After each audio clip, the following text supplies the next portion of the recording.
দেবতারা চিন্তা করলো, তাই তো এই অসুর যদি এইভাবে সূর্যদেবের গড়ে যদি এত মাতামাতি করে, স্বর্গমর্ত পাতাল যদি দাপিয়ে বেড়ায়, তাহলে তো আমাদের কপালে দুর্ভোগ লাগছে।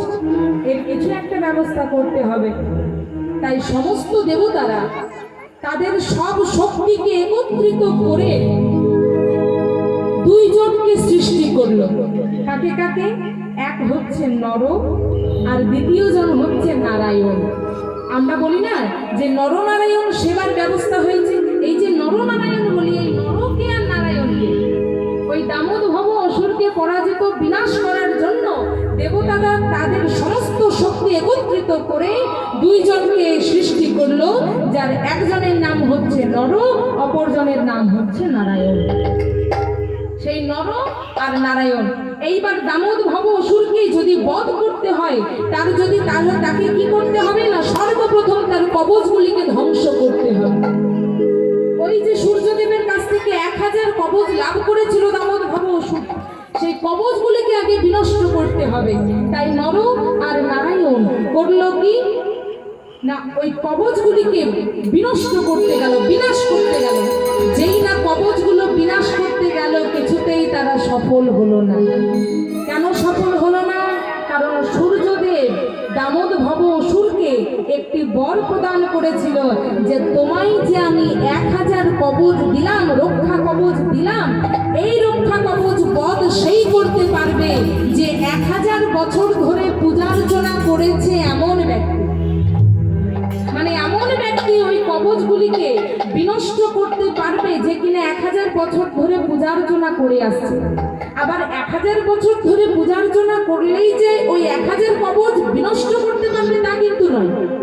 1000 বছর ধরে পূজার্চনা করেছে এমন ব্যক্তি ওই দামোদভব অসুরের অঙ্গ থেকে মাত্র একটি কবচকে বিনষ্ট করতে পারবে। একটি কবচ বিনষ্ট করার পরে কিন্তু সেই ব্যক্তির মৃত্যু ঘটবে। তাহলে নরনারায়ণ চিন্তায় পড়ে গেল, কি করি কি করি, আমরা তো মাত্র দুজন, আর দামোদভব অসুরের কাছে কবচ আছে 1000টা। তাহলে একটা কবচ বিনষ্ট করার পরে যদি একজনের মৃত্যু ঘটে, তাহলে 2টি মাত্র কবচ বিনাশ হবে, বাকিগুলো বাকি 998 কবচ তো বাকি রয়ে যাবে। দামোদভবের তো কিছুই করা যাবে না। তাই নর আর নারায়ণ দুজনে মিলে করলো কি, ভালো করে জায়গাটা দেখুন, চিন্তা করুন। যখন নর যুদ্ধ করে দামোদভব অসুরের সঙ্গে, তখন নারায়ণ 1000 বছর ধরে পূজার্চনা করে, ভক্তি ভরে শ্রদ্ধা ভরে ভগবানের নাম করে পূজার্চনা করে। এইবার যখন 1000 বছর ধরে নর যুদ্ধ করে যখন একটা কবচ বিনষ্ট করলো, আর সেই কবচ বিনাশ করার পরে যেই না নর মারা গেল, ঠিক সেই সময় ওই 1000 বছর ধরে যে নারায়ণ সেবার পূজা করেছিল, সেই নারায়ণ করলো কি না, তার 1000 বছর ধরে সেবা পুজোর ফল দিয়ে ওই যে মারা গেল তাকে বাঁচিয়ে তুলল। এবার যাকে বাঁচিয়ে তুললো সে করবে আবার 1000 বছর ধরে পূজার্চনা, আর অপরজন করবে আবার 1000 বছর ধরে যুদ্ধ। মানে একজন যুদ্ধ করে, একজন সেবা পুজো করে।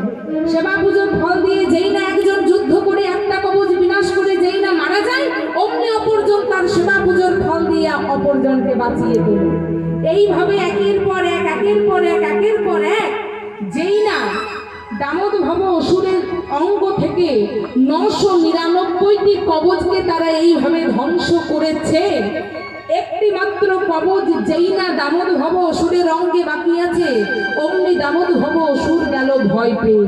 মনে মনে চিন্তা করলো, না আমি আর এদের সঙ্গে যুদ্ধ করে উঠতে পারবো না। তাই ছুটতে ছুটতে দৌড়াতে দৌড়াতে গেল সূর্যদেবের কাছে। প্রভু! লুটিয়ে পড়লো সূর্যদেবের চরণে, প্রভু গো, প্রভু আমায় রক্ষা করুন প্রভু। ওই নর আর নারায়ণ আমার 999টি কবচ ধ্বংস করে ফেলেছে, আপনি আমায় রক্ষা করুন, আমি তো আপনার একনিষ্ঠ ভক্ত, আমায় আপনি রক্ষা করুন, আমায় আপনি বাঁচান। সূর্যদেব দামোদভব অসুরের প্রতি দুর্বল হয়ে সূর্যদেব করল কি না, দামোদভব অসুরকে পাঠিয়ে দিল কার গর্ভে? কুন্তির গর্ভে। দামোদভব অসুরকে বলল, যা এখানে তুই আর থাকিস না, তোকে আমি নতুন করে জন্ম দেব, তোকে আমি পাঠাবো কুন্তির গর্ভে। তাই সেই সূর্যদেব দামোদভব অসুরকে সঞ্চারিত করে দিল, পাঠিয়ে দিল কুন্তির গর্ভে। আর সেই কুন্তির কান পথে জন্ম নিল দামোদ ভব অসুর, যার নাম হলো কর্ণ। আর কিন্তু সে অসুর নয়, কুন্তির কান পথে যেই না জন্ম নিয়েছে, ওই কুন্তির কান পথে কর্ণের জন্ম হয়েছিল বলে তার নাম হয়েছে কর্ণ। তাহলে আজকে যে কর্ণ পূর্বজন্মে শিখেছিল এক অসুর, যার নাম ছিল দামোদ ভব। সেই দামোদ ভব সূর্যদেবের কাছে যেই না তার প্রাণ ভিক্ষা চাইল, সূর্যদেব তাকে পাঠিয়ে দিল কুন্তির গর্ভে। আর কুন্তির কান পথে কর্ণ আবার জন্ম নিল, নাম হলো কর্ণ। অপরদিকে ওই যে নরং আর নারায়ণ, যারা দামোদ ভব অসুরকে বিনাশ করতে এসেছিল, দামোদ ভব অসুরের 999টি কবচ বিনাশ করেছিল, ওই নর আর নারায়ণের মধ্যে নর কিন্তু জন্ম নিল কুন্তির গর্ভে, যার নাম হলো অর্জুন। তাহলে ওই যে নর হলো কে? অর্জুন। আর দামোদ ভব অসুর সে হলো কর্ণ। আমরা জানি যে কুন্তির 5 জন সন্তান, পঞ্চ পাণ্ডব জানি তো, কিন্তু 5 জন সন্তান কুন্তির ছিল না। কুন্তির কয়জন সন্তান ছিল? 3 জন। আর বাকি 2 জন ওই নকুল আর সহদেব, ওরা ছিল মাতৃর সন্তান। ওদের মায়ের নাম হচ্ছে মাতৃ, কুন্তি নয়। কিন্তু মাতৃ মারা যাওয়ার পর কুন্তি তাদের নিজের ছেলের মতোই পক্ষে টেনে নিয়েছিল, আপন করে নিয়েছিল। কুন্তির সন্তান ছিল 3 জন, অর্জুন, যুধিষ্ঠির, অর্জুন, ভীম আর কর্ণ, যে কিনা কুমারী কালে কুন্তির কাছে এসেছিল, তাই তাকে স্বীকার করেনি। কুন্তি জলে ভাসিয়ে দিয়েছিল। আর ওই জলে ভাসতে ভাসতে ভাসতে ভাসতে ছোট্ট কর্ণকে পেয়েছিল কে? ওই হস্তিনাপুরেরই এক দরিদ্র 2 সুতপুত্র বলা হয়, ওই জন্য কর্ণকে সুতপুত্র বলা হতো। তারা ছিল সুত বংশে। সেই সুত বংশের 2 জন পেয়েছিল স্বামী স্ত্রী। তাদের নাম, পিতার নাম হচ্ছে অধীরথ, মাতার নাম হচ্ছে রাধা। তাই কর্ণের লালিত পালিত মানে লালন পালনকারী মা বাবার নাম কি না? অধীরথ, মায়ের নাম হচ্ছে রাধা। আর জন্ম দিয়েছিল কে? কুন্তি। এগুলো জানতে হবে। তাহলে যে ছিল নর, সে আজকে হলো কে? অর্জুন। যে ছিল দামোদ ভব অসুর, সে আজকে হলো কে? কর্ণ। আর নারায়ণ, সে তো সৃষ্টি স্থিতি লয় প্রলয়ের মালিক, তাকে নিয়ে তো আবার কিছু বলার নেই। তাই ওই যে 999টি কবচ ধ্বংস করেছিল, একটি কবচ ধ্বংস করতে পারেনি। তাই এই দাপর যুগে এসে যখন কুরুক্ষেত্রের যুদ্ধটা হলো, তখন নারায়ণকে, কৃষ্ণ নরকে, অর্জুন, তাই কৃষ্ণ অর্জুনের রথের সারথি হয়েছিল। আর রথের সারথি হয়ে ওই যে অমীমাংসিত যুদ্ধ যেটা পূর্ণ হয়নি, সেই অমীমাংসিত যুদ্ধকে পূর্ণ করার জন্য অর্জুনের রথের সারথি হয়ে অর্জুন আর কৃষ্ণ সম্মিলিতভাবে কর্ণকে নিধন করেছে। কোনো যুদ্ধ অমীমাংসা থাকতে পারে না, সেটাকে পূর্ণ করতেই হবে। আর সেই অমীমাংসিত যুদ্ধকে পূর্ণ করার জন্যই কিন্তু অর্জুনের রথের সারথি হয়ে কৃষ্ণ আর অর্জুন দুজনে মিলে কর্ণকে নিধন করেছিল, কর্ণকে বধ করেছিল। তাহলে কর্ণ এত বড় ধনুকধারী ছিল যে তাকে বধ করা যেত না। কর্ণের বধ হয়েছিল কখন? যখন তার রথের চাকাটা কাদায় আটকে পড়েছিল, মাটিতে আটকে পড়েছিল, ঠিক সেই সময় বধ করতে হয়েছিল। আর বধ করেছিল কেন? কারণ পূর্বের সেই যুদ্ধটা পূর্ণ হয়নি, সেই অসুরের সাথে যুদ্ধ, সেই অসুরই তো কর্ণ। তাই সেই যুদ্ধ পূর্ণ করার জন্যই কিন্তু কৃষ্ণের রথে এসেছে, ওই অর্জুনের রথের সারথি হয়েছিল কৃষ্ণ। এই হচ্ছে মূল বিষয়। এইবার আসি কর্ণের দিকে। কর্ণ মহাভারতের একনিষ্ঠ ভক্ত। সবাই বলে কর্ণ নাকি খুব বড় দাতা, খুব বড় দাতা, খুব বড় দাতা, চতুর্দিকে তার নাম ডাক আছে। ভগবান মনে মনে চিন্তা করলো, সবাই বলে কর্ণ নাকি খুব বড় দাতা, আমি যাব, আমি পরীক্ষা করব কর্ণ কেমন দাতা, কর্ণ কত বড় দানবীর, সেটা আমি পরীক্ষা করতে যাব। ভগবান আসছে ভক্তকে পরীক্ষা করতে। তাই আজকে কৃষ্ণ করেছে কি? কৃষ্ণ এক ব্রাহ্মণ বিপ্রর রূপ ধারণ করে আর আসছে কর্ণের রাজভবনে, মানে কর্ণের দুয়ারে। পদকর্তা আমার কলম দিচ্ছে, ভগবান আসছে কর্ণকে পরীক্ষা করতে। ভাবটি কেমন? বিপ্রবেশে ধরে কৃষ্ণ করি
আজকে দুয়ার থেকে কর্ণকে ডাক দিচ্ছে, কর্ণ কেউ আছো? বাড়িতে কেউ আছো? আমায় আমায় আমায় আজ তোমাদের বাড়িতে একটু সেবা করতে দেবে? কেউ আছো বাড়িতে? ডাক দিচ্ছে। যেই না ডাক শুনতে পেয়েছে, আজ কর্ণ ছুটতে ছুটতে ছুটতে ছুটতে এসেছে দুয়ারে। আর যেই না দুয়ারে এসেছে, দেখছে একজন ব্রাহ্মণ দাঁড়িয়ে আছে। আর সেই ব্রাহ্মণকে দেখে কর্ণ করেছে কি, আইসো আইসো বলে কর্ণ।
অমনি আজকে কর্ণ করেছে কি, যেই না দেখেছে ঘরে একজন ব্রাহ্মণ এসেছে, আজ ব্রাহ্মণকে দেখে কর্ণ বলছে, ও মা, আজ আমার কি সৌভাগ্য, আজকে একাদশীর প্রারণ, মানে আজকে হলো দ্বাদশীর দিন।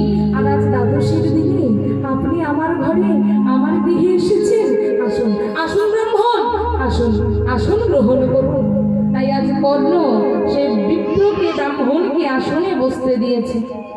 মনে রাখবেন, শ্রী শ্রী ঠাকুর রামকৃষ্ণ পরমহংসদেব বলেছে, যদি আপনার বাড়িতে কোনো অতিথি আসে, যদি আপনার বাড়িতে দুটো মিষ্টি নাও থাকে, অন্তত তার সঙ্গে দুটো মিষ্টি কথা বলুন, দুটি মিষ্টি ব্যবহার করুন। কারণ প্লেটের মিষ্টির থেকেও মুখের মিষ্টির কিন্তু অনেক বেশি দাম। আপনি আজ 20টা মিষ্টি নামিয়ে দেবেন আমার সামনে, আমি কাল দিন আমার হজম হয়ে যাবে, কি কি মিষ্টি ছিল সব আমি ভুলেও যাবো 1 বছর পর। কিন্তু আজকে যদি আমি আপনার বাড়িতে যাই, আপনি যদি একটু ভালো করে কথা বলেন, 1 বছর পর, 2 বছর পর বা 3-4 বছর পরেও কিন্তু সেই কথা আমার মনে থেকে যাবে। এটা শুধু আমার বলে নয়, প্রত্যেকের জীবনে। তাই কেউ যদি বাড়িতে আসে, আমার কথা নয়, শ্রী শ্রী ঠাকুর রামকৃষ্ণ পরমহংসদেব বলে গেছে, বাড়িতে যদি কোনো অতিথি আসে তার সঙ্গে দুটো মিষ্টি আচরণ করুন, দুটো মিষ্টি কথা বলুন। তাই আজকে কর্ণও করেছে কি না, ব্রাহ্মণকে ডেকে বলছে, আসুন ব্রাহ্মণ, আসুন গ্রহণ করুন, বসুন, বলুন বলুন আমি আপনার কি সেবা করতে পারি। অতিথি ব্রাহ্মণ, ভগবান ছদ্মবেশে ব্রাহ্মণ রূপ নিয়ে এসেছে। আজ ব্রাহ্মণ বলছে, কর্ণ, আজ হলো একাদশীর প্রারণ, আজ হলো দ্বাদশীর দিন। একাদশী আমরা যারা সনাতনী ধর্মের মানুষ না, আমাদের একাদশী করাটা একান্ত দরকার। করেন? করো তোমরা, কে কে করো দেখি, একটু হাত তোলো তো। মা দুজন আমার করে, বাহ, তো যারা একাদশী করো না, একাদশী একটু করবে। হ্যাঁ, যদি সবগুলো করতে না পারো, 4টা করো, বড় বড় 4টা, শয়ন, উত্থান, পার্শ্ব আর ভৈরী, এই বড় বড় 4টা একাদশী পালন করো। কারণ সনাতন ধর্মের যদি কারোর বাড়িতে যদি একাদশী ব্রত পালন হয়, সেই বাড়িতে আর অন্য কোনো ব্রত করতে হয় না, তার সবই হয়ে যায় ওই একাদশী ব্রত যদি কোনো বাড়িতে হয়। তাই একাদশী যদি সব না করে, এমনিতে তো প্রতি মাসে 2টো করে হয়, মানে 12 মাসে 24টি, আবার বড় মাস থাকলে আরো 2টো বেড়ে যায়, 26টি হয়ে যায়। তো যদি আমরা তো সংসারী মানুষ, যদি সবগুলো না করে অন্তত বড় বড় 4টি করো, ওই 4টা একাদশী একটু পালন করার চেষ্টা করতে হয়। তাই আজকে কর্ণ করেছে কি? কর্ণ বলছে, ব্রাহ্মণ, আজ হলো একাদশীর প্রারম্ভ, আজ হলো দ্বাদশীর দিন, আজ আপনি আমার বাড়িতে এসেছেন, বলুন বলুন আপনি আপনি আমার কাছে কি সেবা করতে চান বলুন। আমি হলাম দানবীর কর্ণ, আমার যদি সামর্থ্য থাকে আমি আপনাকে নিশ্চয়ই দেব, বলুন আপনি আমার কাছে কি সেবা করবেন। ভগবান মনে মনে বলছে, কর্ণ, আমি আজকে তোমার কাছে যা চাইবো, এই পুরো পৃথিবী মনে রাখবে যে একজন ভক্ত ভগবানকে কতটা ভালোবাসতে পারে, একজন ভক্ত ভগবানকে কতটা ভালোবাসলে তার এত বড় স্বার্থ ত্যাগ করতে পারে। আজ আমি তোমার খুব বড় পরীক্ষা নিতে চলেছি কর্ণ, মনে মনে বলছে ভগবান। কর্ণ বলছে, কি হলো বলুন, আপনি আমার কাছে কি সেবা করতে চান বলুন। কর্ণ, আজ আমি তোমার কাছে যা সেবা করতে চাইবো তুমি আমায় করাবে তো? হ্যাঁ, নিশ্চয়ই করাবো। আজ আমি তোমার কাছে যা চাইবো তুমি আমায় দেবে তো কর্ণ? নিশ্চয়ই দেবো ব্রাহ্মণ, বলুন আপনি আমার কাছে কি চান, ভেবে বলো কর্ণ। আজ হলো একাদশীর কারণ, দ্বাদশীর দিন, আজ আমি তোমার কাছে যা চাইবো তুমি না করতে পারবে না, বলো তুমি তাই দেবে। হ্যাঁ, আজকে আপনি আমার কাছে যা চাইবেন আমি তাই দেব। আপনি যদি আমার কাছে আমার জীবনটাও চান, আমি সেটাও হাসতে হাসতে আপনাকে দিয়ে দেব। বলুন বলুন আপনি আমার কাছে কি চান, বলুন আপনি আমার কাছে কি চান। কর্ণ, আমি তোমার কাছে কি চাই, আমি তোমার কাছে কি চাই, তবে বলবো বলবো আমি তোমার কাছে কি চাই, কিন্তু তার আগে তুমি আমাকে তিন সত্য করে কথা দাও যে আজ আমি তোমার কাছে যা চাইবো তুমি তাই দেবে। বেশ, তাই হবে, তাই হবে। আপনি আজ আমার কাছে যা চাইবে আমি তাই দেব, কথা দিলাম।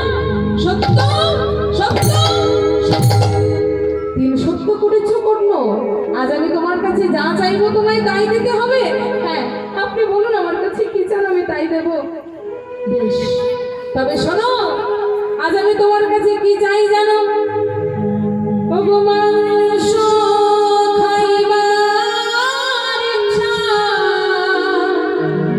আমার মনে বড়, সেই মতো আমার ইচ্ছা আমি করিলাম প্রকাশ। কি বললেন? মাংস মাংস, আমি মাংস সেবা করব না। ব্রাহ্মণ, আপনি আমার কাছে মাংস সেবা করতে চাইলেন, আজ একাদশীর পালন, দ্বাদশীর দিন, আজকে মাংস, দ্বাদশীর দিন আপনি আমার কাছে মাংস চাইলেন। কর্ণ, তুমি 3 সত্য করে কথা দিয়েছো, তুমি বলেছো আমি তোমার কাছে যা চাইবো তুমি তাই দেবে, তবে বলো আমি যা চাইবো তুমি তাই দাও।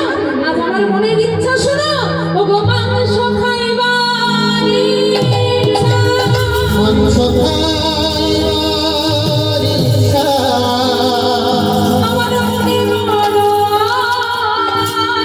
আমার মনে বড়, সেই মতো আমার ইচ্ছা আমি করিলাম প্রকাশ। সেই মতো আমার ইচ্ছা আমি করিলাম প্রকাশ। আপনি আমার কাছে মাংস চাইলেন, আমি কেমন করে আপনাকে মাংস খাওয়াবো? কর্ণ, তুমি শুধু মাংসর কথা শুনেই এত ভেঙে পড়ছো, তুমি শুধু মাংসর কথা শুনেই এত দ্বিধাবোধ করছো, কিন্তু কর্ণ আরেকটা কথা তোমায় বলে রাখি, অন্য কোনো মাংস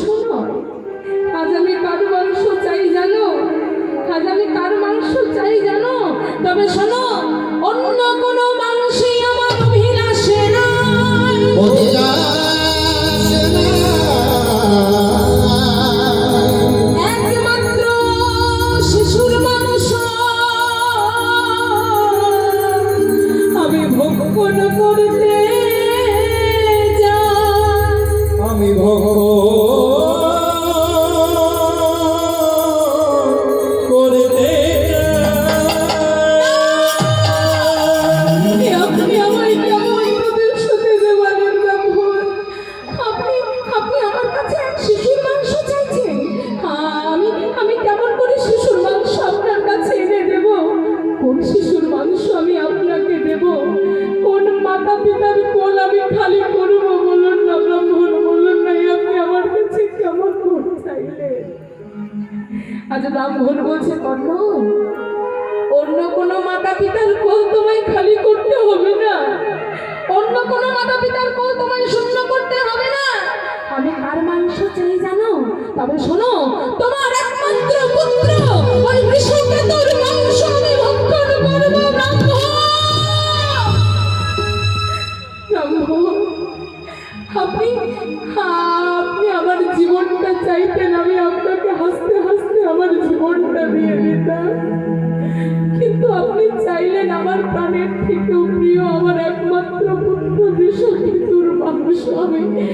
আমি পিতা হয়ে নিজের পুত্রকে কেমন করে কর্তন করব? আমি একজন পিতা হয়ে নিজের পুত্রকে কেমন করে আপনার বলি করব? বলুন না ব্রাহ্মণ, আমি যে বড় অসহায়, আমায় আপনি ক্ষমা করুন।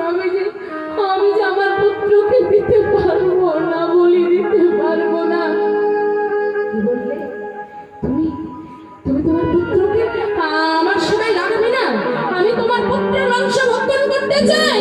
কত ব্রাহ্মণ, আজ যেই না কর্ণ এমন কথা শুনেছে, আজ ব্রাহ্মণের চরণ দুটি জড়িয়ে ধরে বলছে, না, বলো না, বলো না, না বলো না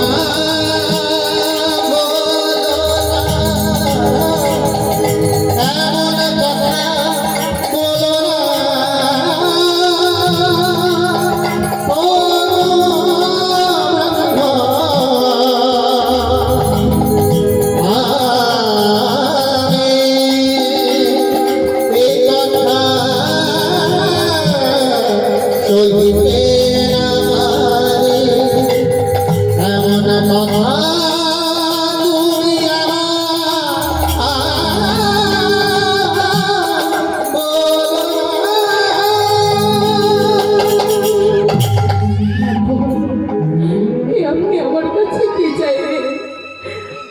আমি একজন পিতা হয়ে নিজের পুত্রকে কি করে কর্তন করে আপনার কাছে আনবো? আমি একজন পিতা হয়ে কি করে পুত্রকে আপনার কাছে এনে বলি দেব? বলুন না ব্রাহ্মণে, আপনি আমার কাছে কি চাইলেন?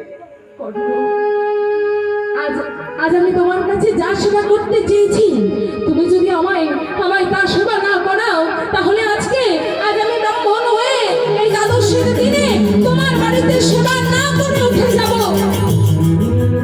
জগতের লোক তোমায় দাতা কর্ণ বলে না, জগতের লোক তোমায় খুব বড় দাতা বলে না, আর আমি যেই মুহূর্তে তোমার বাড়ি থেকে না সেবা করে উঠে যাব, জগতের লোক আজকের পর থেকে কেউ আর তোমায় দানবীর বলে জানবে না, কেউ আর তোমায় দাতা বলে জানবে না, তোমার দানবীর নাম আমি চূর্ণ করে দেব।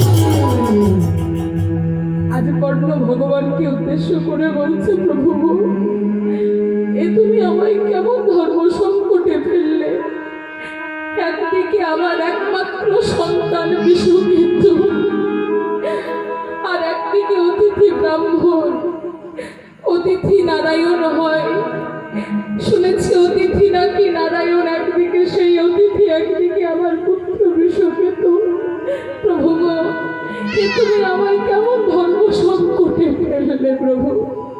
তাই আজকে কর্ণ অঝোর ধারায় কাঁদছে আর ভগবানকে উদ্দেশ্য করে বলতে লাগলো, প্রভু, এ তুমি কেমন পরীক্ষা দিচ্ছ প্রভু? তাই আজ কর্ণ ভগবানকে ডাকছে আর ভগবানকে উদ্দেশ্য করে বলছে, প্রভু গো, এই কি তোমার লীলা?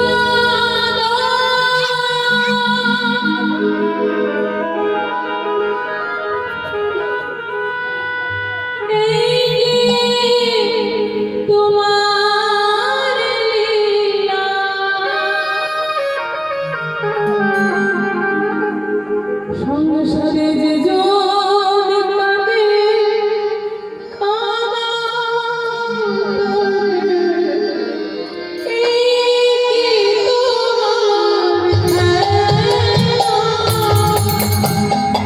একে তোমার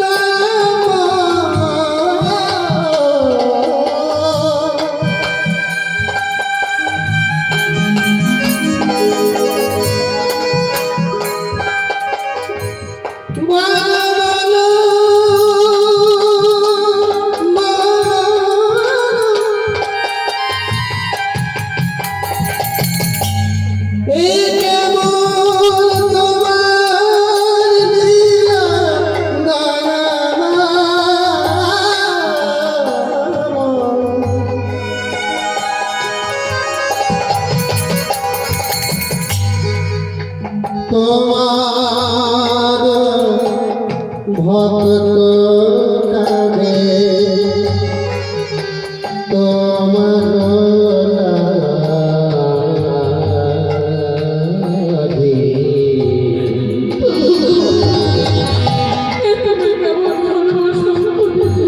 বলো তুমি কেন এত রাজা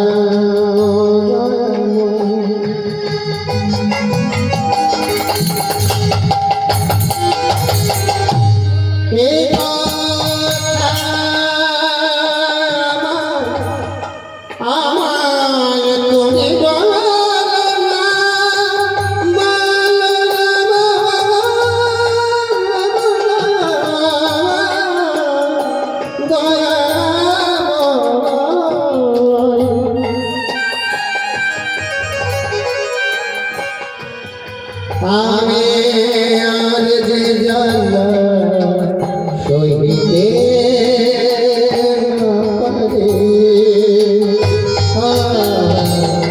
এই তোমার লীলা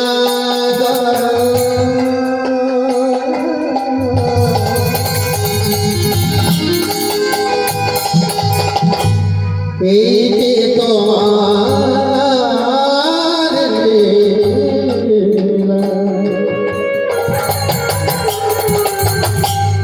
জীবন করে কারা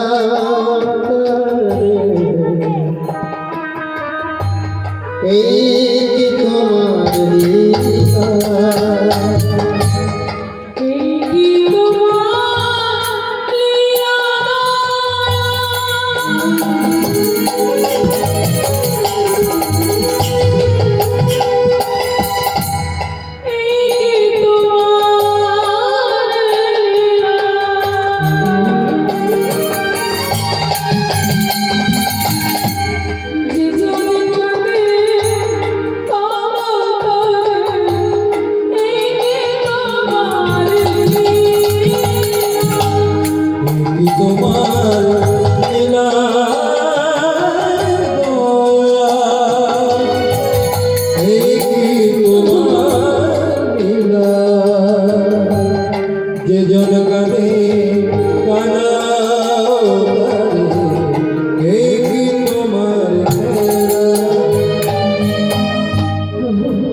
কাল শুধু তোমার নাম করে এসেছি, তোমার সেবা পুজো করে এসেছি প্রভু, তাই কি তুমি আমায় আজকে এই ফল দিলে? আজকে না এক ব্রাহ্মণ আমার কাছে আমার প্রাণের চেয়ে প্রিয়, আমার একমাত্র সন্তান বিশ্বকে তোকে কিনা বলি দিতে হবে। তার মানুষ নিজের হাতে রন্ধন করে ব্রাহ্মণের সেবায় দিতে হবে প্রভু। এমন ভাগ্য যেন কোনো পিতার না হয়, এমন এমন দুর্ভাগ্য যেন পৃথিবীর কোনো মা বাবার না হয়। আজ যখন কর্ণ ভগবানকে উদ্দেশ্য করে কাঁদছে, ব্রাহ্মণ বলছে, কর্ণ কি হলো? তবে কি তুমি তোমার তিন সত্যি করা কথা ভুলে গেলে? তুমি কি তবে সত্যি তুমি কি লঙ্ঘন করবে তোমার কথা? তুমি কি কথা দিয়ে কথা রাখবে না? তুমি যে আমায় কথা দিলে যে তুমি নিজের হস্তে তোমার একমাত্র সন্তান বিষকেতুকে কর্তন করে আমার সেবায় দেবে, তাকে তুমি লঙ্ঘন করবে, তাকে তুমি রাখবে না। বেশ, ঠিক আছে, যদি তুমি সেই কথা না রাখো তবে এই মুহূর্তে আমি তোমার বাড়ি ছেড়ে উঠে চললাম। আজকের পর থেকে তোমায় আর কেউ গালবিন বলবে না, তোমায় জগতে টাকা কর্ম না আমি চূর্ণ করে দেব। প্রভু, ব্রাহ্মণ যাবেন না, দয়া করে আপনি আমার বাড়ি ছেড়ে যাবেন না। বেশ, আমি যখন আপনাকে কথা দিয়েছি আপনি যা চাইবেন আমি তাই দেব। বেশ, ঠিক আছে, কিন্তু ব্রাহ্মণ, বৃষকেতু তো শুধু আমার একার সন্তান নয়, আমার স্ত্রী পদ্মাবতীরও তো সন্তান। আমি না হয় আমার সন্তানকে নিজের বুকে পাথর রেখে আপনার জন্য নিজের হাতে কর্তন করব, কিন্তু ও তো আমার একার সন্তান নয়। ব্রাহ্মণ, আপনি একটু বসুন, আমি একবার বৃষকেতুর মা পদ্মাবতীর কাছে অনুমতি নিয়ে আসি। আপনি একটু অপেক্ষা করুন, আমায় একটু পদ্মাবতীর কাছে যেতে দিন। বেশ, ঠিক আছে, যাও তাড়াতাড়ি করে পদ্মাবতীর কাছে অনুমতি নিয়ে। আর শোনো, তোমরা দুইজনে মিলে তোমাদের একমাত্র সন্তান বৃষকেতুকে কর্তন করে রন্ধন করে আমার সামনে এনে রাখবে। বেশ, তাই হবে। শুধু একবার পদ্মাবতীর কাছে আমায় যেতে দিন, একবার আমায় অনুমতি নিয়ে আসতে দিন।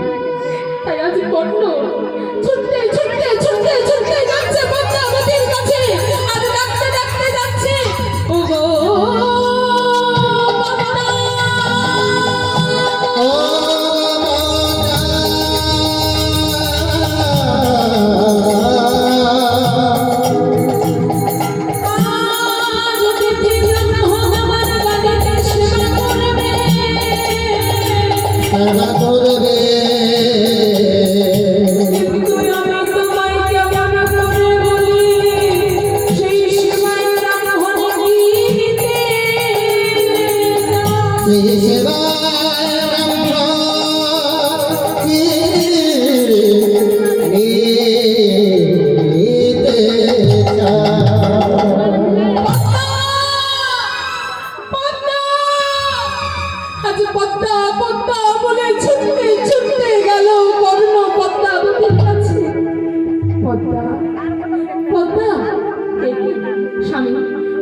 তুমি এমন করছো কেন? স্বামী গো, তোমার কি অবস্থা? তোমার নয়নে অশ্রু, তোমার চোখে জল। স্বামী, তুমি কাঁদছো? স্বামী, কোনোদিন তো তোমাকে এভাবে কাঁদতে দেখিনি। তুমি যখন সেবা করো, ভগবানকে সেবা দাও, পুজো দাও, তোমায় কাঁদতে দেখেছি, কিন্তু এইভাবে তো কোনোদিন তোমায় কাঁদতে দেখিনি স্বামী। তবে আজ তোমার কি হলো? তুমি এমন করে কাঁদছো কেন? তুমি এমন করে কাঁদছো কেন স্বামী? তুমি আমায় বলো না স্বামী। পদ্মা, পদ্মা গো, আজ যদি আমি তোমায় বলি আমি কেন কাঁদছি, তুমি সহ্য করতে পারবে না পদ্মা। স্বামী, আমি সহ্য করতে পারবো না? বলো না, বলো না, কিসের জন্য তুমি কাঁদছো আমায় বলো।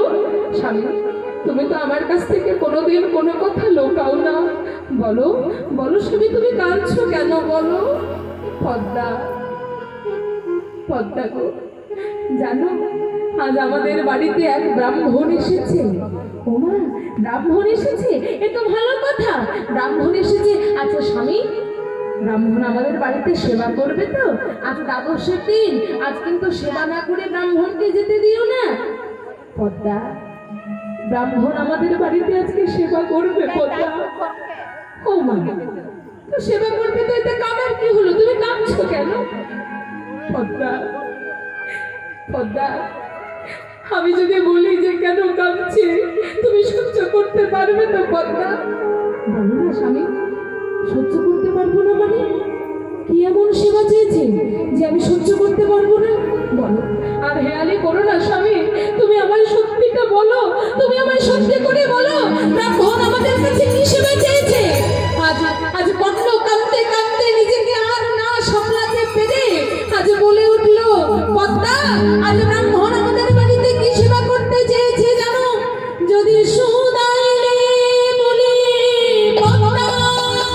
চোদাইলে বলে পর্দা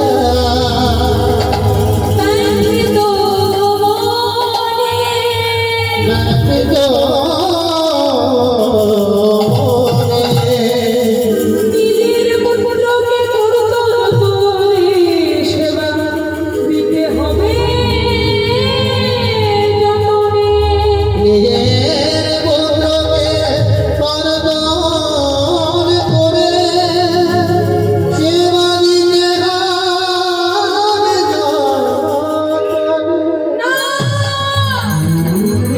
কি বলছো স্বামী?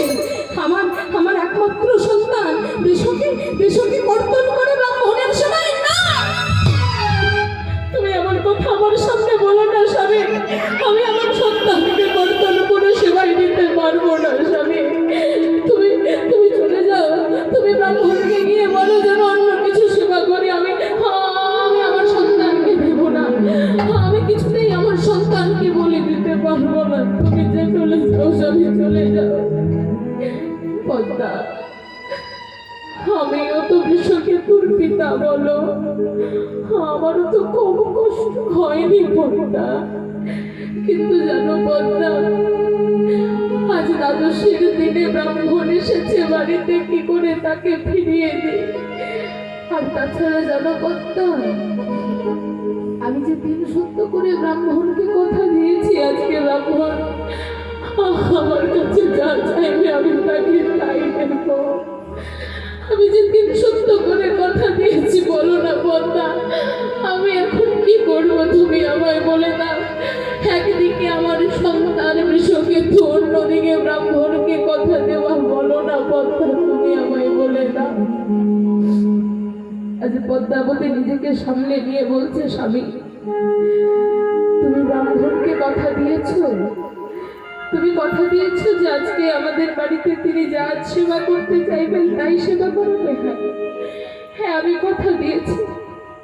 বেশ বেশ, কথা যখন দিয়েছো ঠিক আছে, আমিও না হয় তোমার মতো বুকে পাথর চাপা রেখে আমাদের একমাত্র সন্তান বৃষকেতুকে নিজেদের হাতে কর্তন করে রন্ধন করে ওই ব্রাহ্মণের সেবায় দেব।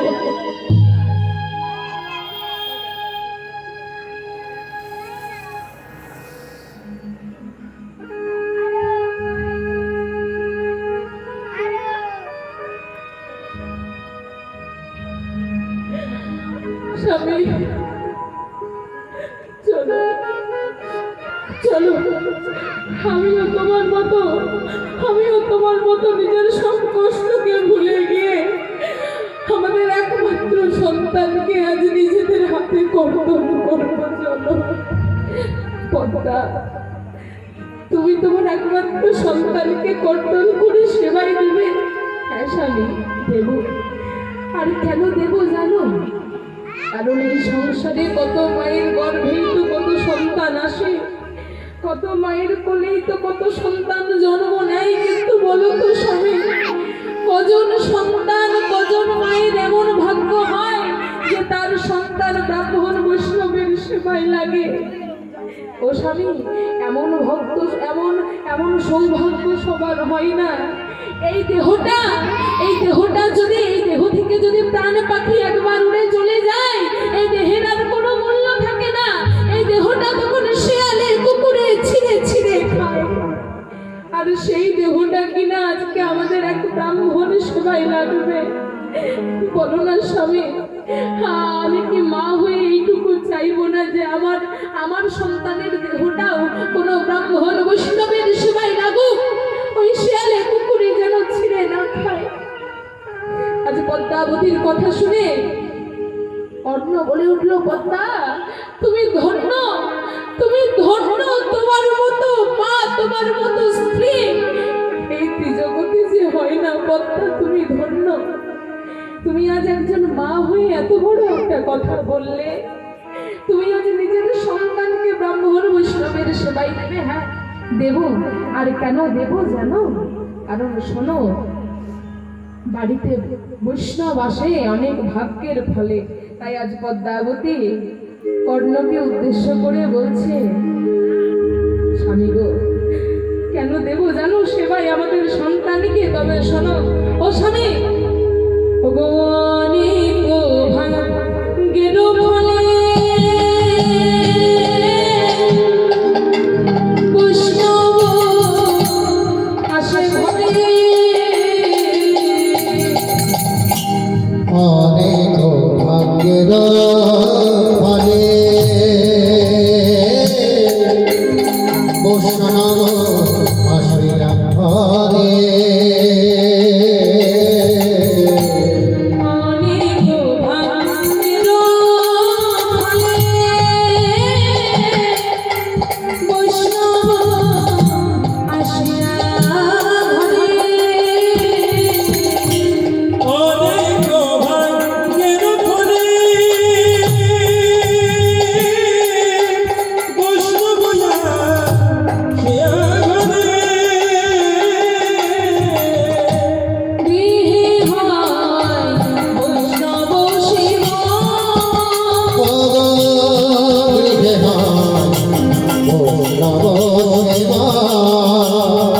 গৃহে হয় বৈষ্ণব সেবা।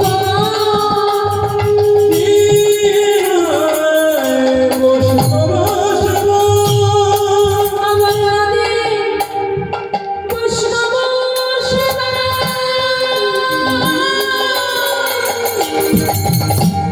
উদ্ধার পেয়েছে কিবা। দিয়ে বৈষ্ণব সেবা।